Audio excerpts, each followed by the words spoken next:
नमस्कार. जय महाराष्ट्र. आज माझ्या दुःखाचा डोंगर पसरलाय, कारण आज माझा दिवस लय घाण गेलाय. कारण माहित नव्हतं की कालच फाकलं. पहिल्यांदाच बातमी मी बघितली.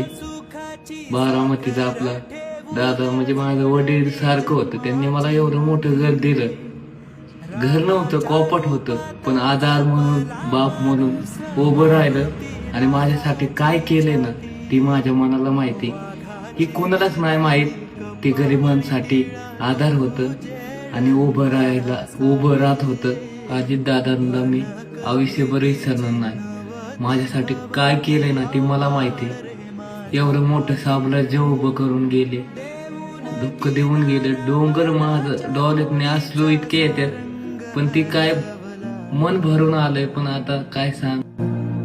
माझा